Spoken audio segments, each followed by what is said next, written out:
ವೀಕ್ಷಕರೇ, ದೇಶದಲ್ಲಿ ಮತ್ತೊಂದು ಭೀಕರ ಗೂಢಚಾರಿಕೆ ಜಾಲ ಬಯಲಾಗಿದೆ. ಆಪರೇಷನ್ ಸಿಂಧೂರ್ ಕಾರ್ಯಾಚರಣೆ ಬಳಿಕ ಪಾಕಿಸ್ತಾನ ಭಾರತದ ಮೇಲೆ ಇನ್ನಿಲ್ಲದ ವಿಷವನ್ನ ಕಾರ್ತಾ ಇದೆ.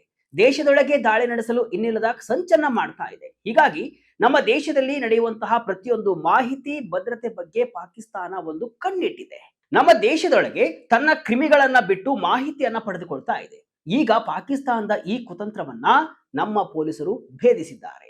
ಎಸ್, ದೇಶದ ಹೃದಯ ಭಾಗವಾದ ದೆಹಲಿ, ಎನ್ಸಿಆರ್ ಮತ್ತು ಆರ್ಥಿಕ ರಾಜಧಾನಿ ಮುಂಬೈನಲ್ಲಿ ಕುಳಿತುಕೊಂಡು ನಮ್ಮ ದೇಶದ ಸಂವೇದನಾಶೀಲ ಮಾಹಿತಿಗಳನ್ನ ಪಾಕಿಸ್ತಾನದ ಹ್ಯಾಂಡ್ಲರ್ಗಳಿಗೆ ರವಾನಿಸುತ್ತಿದ್ದಂತಹ ಬೃಹತ್ ಜಾಲವನ್ನ ಪೊಲೀಸರು ಪತ್ತೆ ಹಚ್ಚಿದ್ದಾರೆ.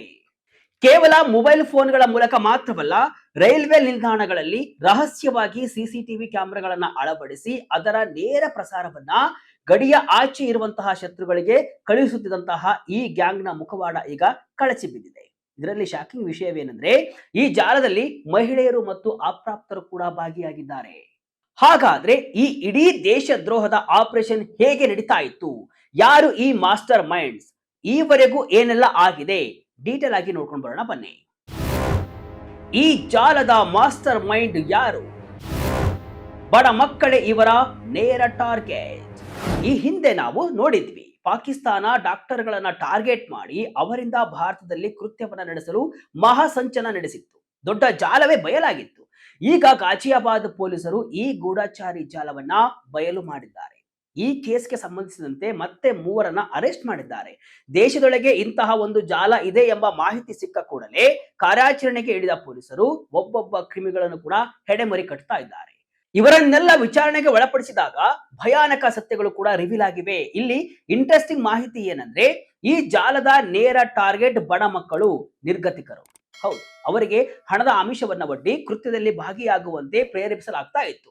ಸದ್ಯ ಬಂಧಿತರಲ್ಲಿ ಒಬ್ಬ ಅಪ್ರಾಪ್ತ ಬಾಲಕನು ಸೇರಿರುವುದು ದುರಂತದ ಸಂಗತಿ. ಬಂಧಿತರು ಬಿಹಾರ ಮೂಲದವರು ಅಂತ ತಿಳಿದು ಬಂದಿದೆ. ಈ ಕೇಸ್ನಲ್ಲಿ ಬಂಧಿತರಾಗಿರುವಂತಹ ಒಟ್ಟು ಆರೋಪಿಗಳ ಸಂಖ್ಯೆ ಈಗ 18ಕ್ಕೆ ಏರಿಕೆಯಾಗಿದೆ. ಇದರಲ್ಲಿ ಕೇವಲ 6 ಮಂದಿ ಅಪ್ರಾಪ್ತ ವಯಸ್ಕರಿದ್ದಾರೆ. ಅಂದರೆ ಈ ಜಾಲ ಎಷ್ಟು ಆಳವಾಗಿ ಬೇರೂರಿದೆ ಎಂಬುದನ್ನ ನೀವು ಇಲ್ಲಿ ಊಹಿಸಬಹುದು.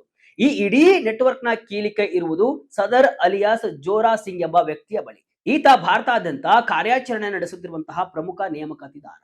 ಈತನೇ ಈ ಯುವಕರನ್ನ ಮತ್ತು ಮಹಿಳೆಯರನ್ನ ತನ್ನ ಜಾಲಕ್ಕೆ ಸೆಳೆದುಕೊಂಡು ದೇಶ ವಿರೋಧಿ ಚಟುವಟಿಕೆಗಳಿಗೆ ಪ್ರಚೋದನೆಯನ್ನ ಮಾಡ್ತಾ ಇದ್ದ ಎಂಬ ಭಯಾನಕ ಸತ್ಯ ತನಿಖೆಯಲ್ಲಿ ಹೊರಬಂದಿದೆ. ಪಾಕಿಸ್ತಾನದಿಂದ ಹೈಟೆಕ್ ಕುತಂತ್ರ. ಲೈವ್ ಫೀಡ್ ನೇರವಾಗಿ ಪಾಕಿಸ್ತಾನಕ್ಕೆ. ಭಾರತದ ಆಂತರಿಕ ಭದ್ರತೆ ಮತ್ತು ಸೇನಾ ವ್ಯವಸ್ಥೆಯ ಮೇಲೆ ಸದಾ ಹದ್ದಿನ ಕಣ್ಣಿಡುವಂತಹ ಪಾಕಿಸ್ತಾನ ಇದೀಗ ಗೂಢಚರ್ಯೆಗೆ ಅತ್ಯಂತ ಹೈಟೆಕ್ ಹಾಗೂ ಅಪಾಯಕಾರಿ ತಂತ್ರವೊಂದನ್ನು ಬಳಸಿಕೊಳ್ತಾ ಇರುವುದು ನಿಜಕ್ಕೂ ಆಘಾತಕಾರಿ. ಹೊಸ ದಿಲ್ಲಿ ಮತ್ತು ವಾಣಿಜ್ಯ ನಗರಿ ಮುಂಬೈನ ಪ್ರಮುಖ ರೈಲು ನಿಲ್ದಾಣಗಳು ಹಾಗೂ ಸರ್ಕಾರಿ ಕಚೇರಿಗಳ ರಹಸ್ಯ ವಿಡಿಯೋಗಳನ್ನ ಚಿತ್ರೀಕರಿಸಿ ಪಾಕಿಸ್ತಾನದಲ್ಲಿರುವಂತಹ ತಮ್ಮ ಹ್ಯಾಂಡ್ಲರ್ಗಳಿಗೆ ರವಾನಿಸ್ತಾ ಇದ್ರು ಎಂಬ ಮಾಹಿತಿ ದೇಶವನ್ನೇ ಬೆಚ್ಚಿ ಬೀಳಿಸಿದೆ. ಪಾಕಿಸ್ತಾನದ ಗುಪ್ತಚರ ಸಂಸ್ಥೆಯಾದ ISI ಮತ್ತು ಇತರ ಉಗ್ರ ಸಂಘಟನೆಗಳು ಭಾರತದಲ್ಲಿ ತಮ್ಮ ಕಾರ್ಯವಿಧಾನವನ್ನ ಹೇಗೆ ತಾಂತ್ರಿಕವಾಗಿ ಉನ್ನತೀಕರಿಸಿಕೊಂಡಿವೆ ಎಂಬುದಕ್ಕೆ ಈ ಪ್ರಕರಣವೇ ಸಾಕ್ಷಿ.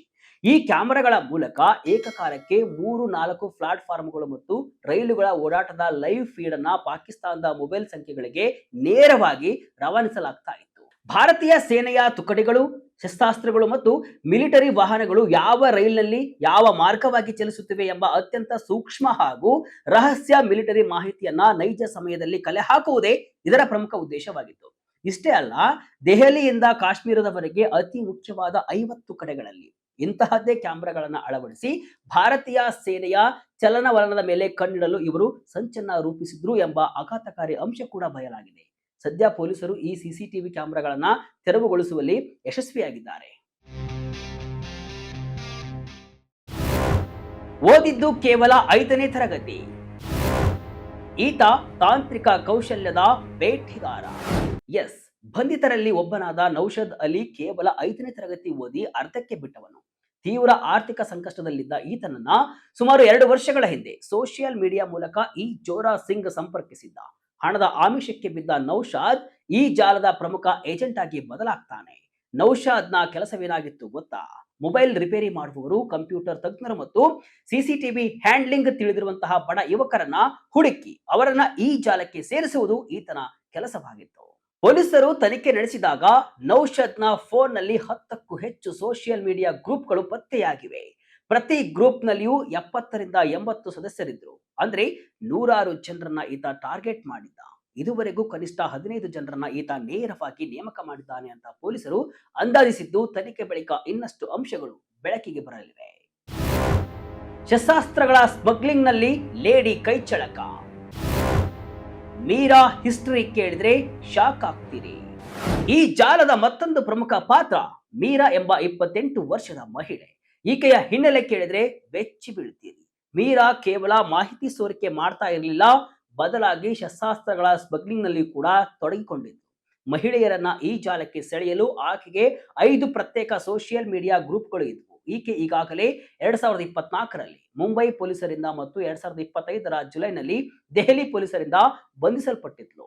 ಮೀರಾಳ ವೈಯಕ್ತಿಕ ಜೀವನವೂ ಕೂಡ ಅಪರಾಧ ಲೋಕದೊಂದಿಗೆ ಬೆಸೆದುಕೊಂಡಿದೆ. ತನ್ನ ಪತಿಯನ್ನ ಬಿಟ್ಟು ನಂತರ ಈಕೆ ರಾಹುಲ್ ಎಂಬಾತನನ್ನ ಮದುವೆ ಆಗ್ತಾಳೆ. ಆದರೆ ನಂತರ ಆತ ಶಂಸುಲ್ ಖಾನ್ ಎಂಬ ನಕಲಿ ಕರೆನ್ಸಿ ಮತ್ತು ಶಸ್ತ್ರಾಸ್ತ್ರ ವ್ಯಾಪಾರಿ ಅಂತ ಗೊತ್ತಾಯಿತು. ಆದರೂ ಆಕೆ ಆತನನ್ನ ಬಿಡದೆ ಹಣದ ಆಸೆಗಾಗಿ ಆತನ ಕಪ್ಪು ದಂಧೆಯ ಭಾಗವಾಗ್ತಾಳೆ. ಇತ್ತೀಚೆಗೆ ನಡೆದ ದಾಳಿಯಲ್ಲಿ ಈಕೆಯ ಮನೆಯಿಂದ 32 ಬೋರನ್ ಸಜೀವ ಗುಂಡುಗಳು, ಸೆಮಿ ಆಟೋಮ್ಯಾಟಿಕ್ ಗನ್ಗಳು ಮತ್ತು 4.1 ಲಕ್ಷ ರೂಪಾಯಿ ಮೌಲ್ಯದ ನಕಲಿ ನೋಟುಗಳನ್ನು ವಶಪಡಿಸಿಕೊಳ್ಳಲಾಗಿದೆ.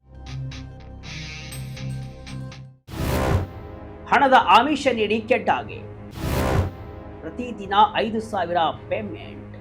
ಈ ದೇಶದ್ರೋಹಿ ಕೆಲಸಕ್ಕಾಗಿ ಅವರಿಗೆ ಸಿಗ್ತಾ ಇದ್ದಂತಹ ಹಣ ಎಷ್ಟು ಗೊತ್ತಾ?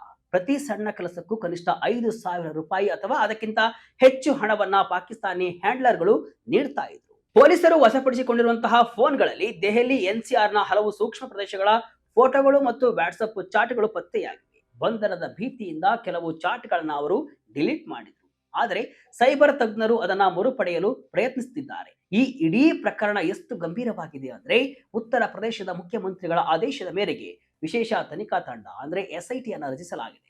ಡಿಸಿಪಿ ಧವಲ್ ಜೈಸ್ವಾಲ್ ಮತ್ತು ADCP ಪಿಯೂಷ್ ಕುಮಾರ್ ಸಿಂಗ್ ನೇತೃತ್ವದಲ್ಲಿ ಈ ತಂಡ ತನಿಖೆ ಚುರುಕುಗೊಳಿಸಿದೆ.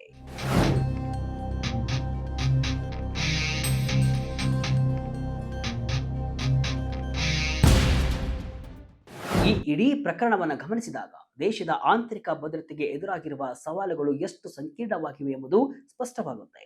ಶತ್ರು ರಾಷ್ಟ್ರಗಳು ಕೇವಲ ಗಡಿಯಲ್ಲಿ ಯುದ್ಧ ಮಾಡುವುದು ಮಾತ್ರವಲ್ಲದೆ ದೇಶದೊಳಗೆ ಕುಳಿತು ಸೈಬರ್ ತಂತ್ರಜ್ಞಾನ ಮತ್ತು ಬಡತನವನ್ನ ಧಾಳವಾಗಿ ಬಳಸಿಕೊಂಡು ನಮ್ಮ ವ್ಯವಸ್ಥೆಯನ್ನ ಬುಡಮೇಲು ಮಾಡಲು ಯತ್ನಿಸುತ್ತಿವೆ. ರೈಲ್ವೆ ನಿಲ್ದಾಣಗಳಂತಹ ಸಾರ್ವಜನಿಕ ಮತ್ತು ಆಯಕಟ್ಟಿನ ಸ್ಥಳಗಳಲ್ಲಿ CCTV ಕ್ಯಾಮೆರಾಗಳನ್ನು ಅಳವಡಿಸಿ ಅದರ ನೇರ ಪ್ರಸಾರವನ್ನ ಗಡಿಯಾಚೆ ರವಾನಿಸುವುದು ಅಕ್ಷರಶಃ ಬೆಚ್ಚಿ ಬೀಳಿಸುವ ಸಂಗತಿ. ಇದು ಕೇವಲ ಒಂದು ಗ್ಯಾಂಗ್ನ ಕೃತ್ಯವಲ್ಲ, ಬದಲಾಗಿ ಭಾರತದ ಭದ್ರತಾ ಕೋಟೆಯನ್ನ ಭೇದಿಸಲು ರೂಪಿಸಲಾದ ವ್ಯವಸ್ಥಿತ ಮತ್ತು ದೀರ್ಘಕಾಲದ ಸಂಚು ಎಂಬುದು ತನಿಖೆಯಿಂದ ದೃಢಪಟ್ಟಿದೆ. ಸಂಕಷ್ಟದಲ್ಲಿರುವ ಯುವಕರನ್ನ ಹಣದ ಆಮಿಷಕ್ಕೆ ಒಡ್ಡಿ ದೇಶದ್ರೋಹದ ಕೆಲಸಕ್ಕೆ ಬಳಸಿಕೊಳ್ತಾ ಇರುವುದು ಅತ್ಯಂತ ಕಳವಳಕಾರಿ ವಿಚಾರವಾಗಿದೆ. ಇಂತಹ ಸಮಯದಲ್ಲಿ ಕೇವಲ ಪೊಲೀಸರು ಮಾತ್ರವಲ್ಲದೆ ಪ್ರತಿಯೊಬ್ಬ ನಾಗರಿಕನು ಜಾಗರೂಕನಾಗಿರಬೇಕು. ಸಾರ್ವಜನಿಕ ಸ್ಥಳಗಳಲ್ಲಿ ಯಾವುದೇ ಅನುಮಾನಾಸ್ಪದ ಚಟುವಟಿಕೆಗಳು ಅಥವಾ ಅಪರಿಚಿತ ಉಪಕರಣಗಳು ಕಂಡು ಬಂದಲ್ಲಿ ತಕ್ಷಣವೇ ಅಧಿಕಾರಿಗಳ ಗಮನಕ್ಕೆ ತರುವುದು ಪ್ರತಿಯೊಬ್ಬರ ಕರ್ತವ್ಯ. ಈ ಬಗ್ಗೆ ನಿಮಗೆ ಏನನ್ಸುತ್ತೆ? ಕಮೆಂಟ್ ಮೂಲಕ ತಿಳಿಸಿ. ಇದಿಷ್ಟು ಇವತ್ತಿನ ವಿಶೇಷ. ಇದೇ ರೀತಿಯ ಹಲವು ವಿಶ್ಲೇಷಣೆ ಮಾಹಿತಿ ಅಷ್ಟೇ ಅಲ್ಲ, ಮನೋರಂಜನೆಯ ವಿಡಿಯೋಗಳಿಗಾಗಿ ವಿಜಯ ಕರ್ನಾಟಕ ವೆಬ್ಸೈಟ್, ಫೇಸ್ಬುಕ್ ಹಾಗೂ ಯೂಟ್ಯೂಬ್ ಪೇಜ್ ಅನ್ನು ಫಾಲೋ ಮಾಡಿ. ಧನ್ಯವಾದಗಳು.